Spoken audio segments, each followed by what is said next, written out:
गोस्वामी तुलसीदास रचित रामचरितमानस हम सबने सुनी और पढ़ी भी है, लेकिन कोरबा के एक स्कूल के प्राचार्य ऐसे हैं जिन्हें इस रामचरितमानस की एक एक पंक्ति याद है।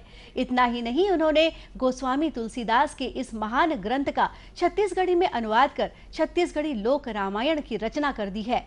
ये है कटघोरा विकास खंड छुरी में स्थित एकलव्य विद्यालय के प्राचार्य गणेश राम राजपूत।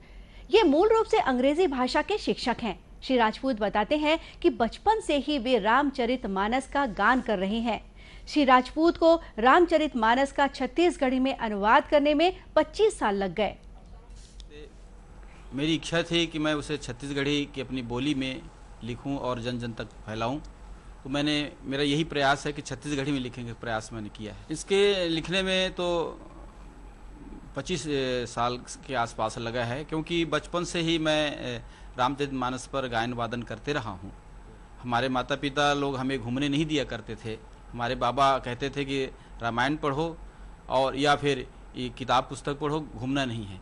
तो बचपन से ही रामचरितमानस पढ़ने की आदत हुई और आज भी प्रतिदिन मैं उसका पाठ करता हूँ। इसलिए उस पर छत्तीसगढ़ी में लिखने की जो ललक हुई, इसलिए मैंने छत्तीसगढ़ी में उसे अनुवाद करने का प्रयास किया है, जिसे राजभाषा आयोग द्वारा प्रकाशित किया गया है। उनकी इस साधना को प्रदेश सरकार ने भी समझा और पहचाना तथा राजभाषा आयोग ने बाकायदा उनकी छत्तीसगढ़ी लोक रामायण किताब का प्रकाशन करवाया।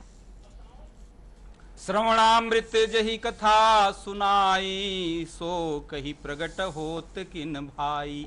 इसका तात्पर्य होता है कि जब जिस राम की कथा सुनाने वाले, ये आप कौन है भैया, प्रकट क्यों नहीं होते, ये माँ जानकी का कहना है। तो मैंने उसको छत्तीसगढ़ी गीत के रूप में इस प्रकार से दिया है। दूरी हल झन बोल ठम आ, का तोर नाव गाँवता पता, तोर बोली निकला गे चल सुना कथा। इतना ही नहीं, श्री राजपूत ने रामचरितमानस की चौपाई और दोहा पर आधारित 700 से ज्यादा गीत भी लिखे हैं। कृति साहित्य सम्मान के साथ उन्हें कई दूसरे सम्मान से भी नवाजा गया है। निश्चित रूप से कोरबा के शिक्षक गणेश राम राजपूत ने रामायण का इस तरह छत्तीसगढ़ी में अनुवाद कर अपनी एक अलग पहचान बना ली है। और इसी के साथ ये समाचार बुलेटिन यही समाप्त हुआ। नमस्कार।